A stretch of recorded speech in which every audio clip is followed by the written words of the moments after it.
For 30 years, my world was framed by the panoramic window of the 42nd floor corner office. My name is Agnes Thorne, and for 3 decades, I was the personal assistant to Richard Sterling, the CEO of Sterling Global Acquisitions. I wasn't just his assistant. I was his filter, his memory, his ghost in the machine. I arrived at 6:30 a.m. every morning to a dark, silent office and left long after the last janitor had emptied the trash. I knew the precise temperature he liked his coffee, 198 degrees, a splash of half and half, no sugar. I knew which investors needed flattery and which needed fear. I knew the passwords to every account, the combination to his private safe, and the location of every skeleton he'd buried in the company's closet. He called me Aggie.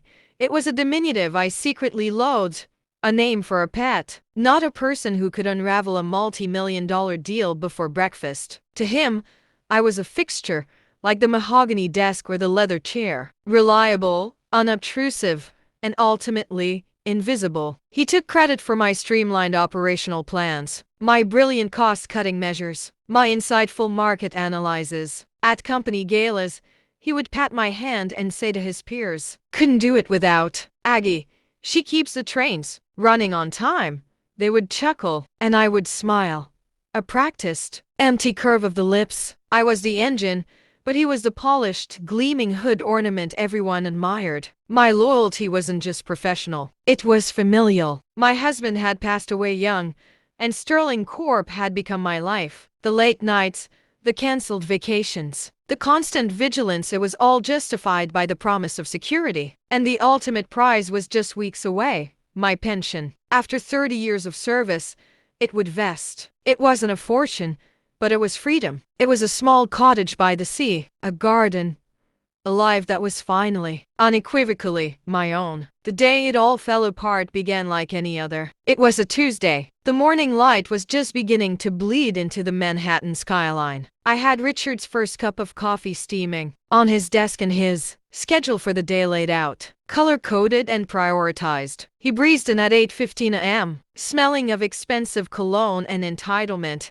not even glancing my way. "Big meeting today, Aggie," he said, shrugging off his coat. "The Meridian acquisition. Make sure the figures are pristine." "They are, Richard," I said softly. At 11 o'clock a.m., 2 people I didn't recognize walked into the outer office. A man in a suit, too tight for his frame, and a woman with a smile as sharp as broken glass. They introduced themselves as from our. My heart gave a single, hard thump against my ribs. HR only appeared for one reason: to erase people. They asked me to step into a conference room. The glass walls felt like an aquarium, and I was the specimen about to be netted. The woman, whose name tag read Janet, did the talking. It was a symphony of corporate jargon, synergistic realignment, operational streamlining, leveraging core competencies.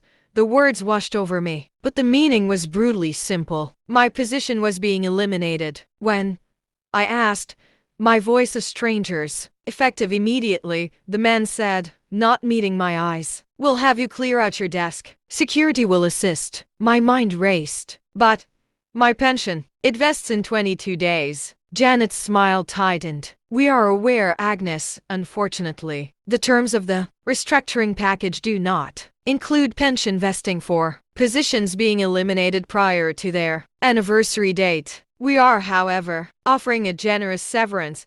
She slid a folder across the table. The number inside was an insult. It was a golden parachute for a junior executive, not a life raft for a woman who had given 30 years to a ship. It was hush money. It was get lost and don't cause a scene money. Richard didn't even have the decency to do it himself. He was probably in his office, on the phone, celebrating his streamlined future. I was led back to my desk, the eyes of my younger colleagues following me with a mixture of pity and fear. I packed my belongings into a cardboard box, the framed photo of my late husband, a favorite pen, a small potted succulent I had nurtured for years, 30 years of my life, reduced to a box that a security guard could carry with one hand. As I walked toward the elevator, I passed Richard's office. He was on the phone, his back to me, laughing. "She didn't even make a scene," I heard him say. "Knew she wouldn't, professional to the end." The elevator doors slid open, and I stepped inside. I watched the numbers descend. 42, 35, 20 G. With each floor,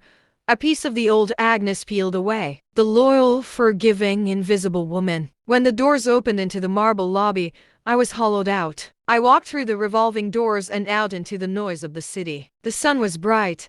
The air was thick with fumes and ambition. I found myself staring at my reflection in the glass facade of the building I had just left. I saw a 63-year-old woman in a sensible suit, holding a cardboard box, her face a mask of shock. And in that moment, deep inside my chest, something clicked. It wasn't the warm click of a lock turning, like in the stories. It was the cold, sharp, metallic snap of a circuit breaker tripping. All the power that had been flowing to him for 30 years was suddenly rerouted. The shock, the hurt, the despair, it all vaporized, replaced by a crystalline, terrifying clarity. Richard Sterling hadn't just fired an assistant. He had just activated the one person who knew where all the bodies were buried. And I had spent 30 years drawing him a very detailed map. My severance package wasn't an ending. It was my opening move in a game of chess he didn't even know we were playing. My first move was not to a lawyer. It was to a bank. Not my regular bank,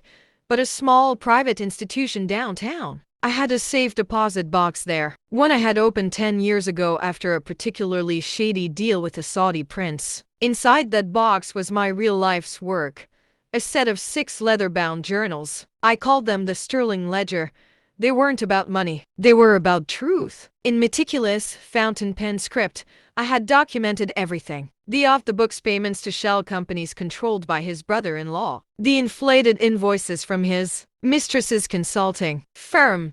The insider trading tips he'd passed to his golf buddies, gleaned from the very acquisition reports I had prepared for him. It was a 30-year chronicle of his hubris and his crimes. I had never planned to use it. It was my insurance, my twisted form of security blanket. Now, it was my weapon. My second move was to find the right player to put the pieces on the board. I needed someone hungry, someone with a grudge, and someone who couldn't be bought. I remembered a young financial journalist, a woman named Sarah Jenkins, who had written a scathing and accurate expose on a tech startup 2 years ago. Sterling Corp had been one of the startup's initial investors, and Richard had used his power to have Jenkins blacklisted from major financial publications. She was now working for a scrappy online investigative journal. Perfect. I called her from a burner phone. Sarah Jenkins, she answered, her voice crisp and professional. My name is Agnes Thorne, I said, my voice steady. For 30 years,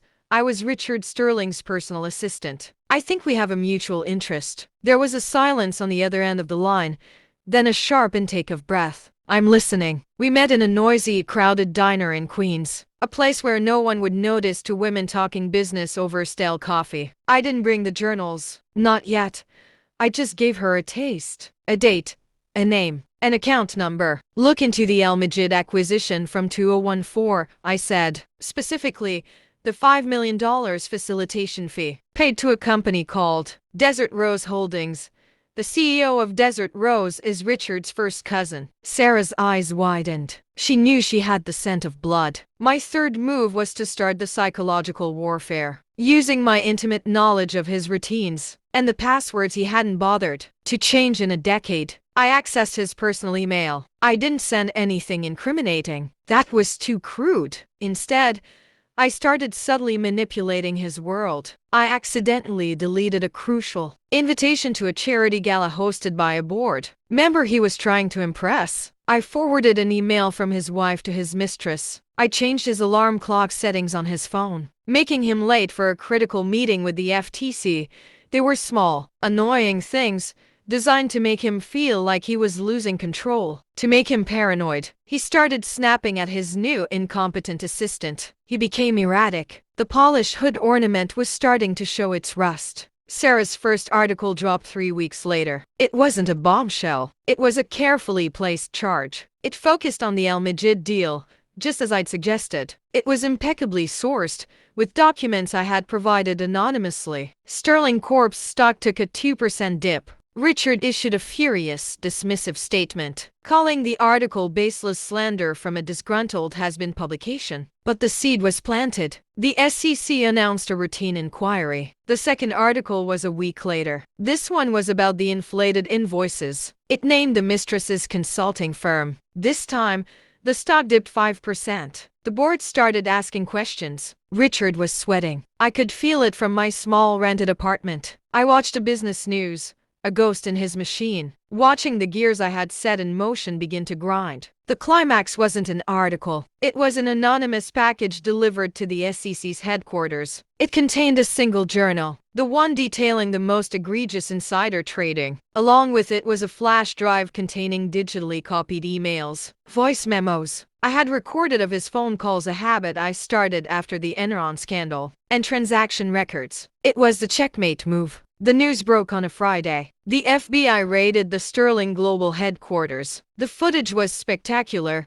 Agents in windbreakers storming the 42nd floor. Richard Sterling, his face ashen, being led out in handcuffs. The company's stock went into free fall. The board of directors, in a desperate move to save the shell of the company, threw him to the wolves. That evening, my phone rang. It was him. He must have used his one call. I didn't say anything for a moment. Just listened to the sound of his ragged breathing. "Agnes?" he whispered, his voice broken. "Agnes, was this you?" I was sitting in my new apartment. It was small, but it was mine, with a window that looked out onto a tree-lined street, not a concrete canyon. I had a cup of tea, brewed just the way I liked it. "I prefer Agnes," I said, my voice calm and clear. "You didn't fire an assistant, Richard. You fired the architect. You just didn't realize I was the one holding the blueprints." He started to say something, to bluster or beg, but I hung up. I set the phone down and picked up my own journal, a fresh blank one. On the first page, I wrote the date, and then I began to write my own story. Not his, mine. The severance package had been a pittance, but Sarah, with the book deal she was now offering me as a consultant, had made sure my future was secure. It was more than a pension. It was a victory. And this time, everyone would know my name.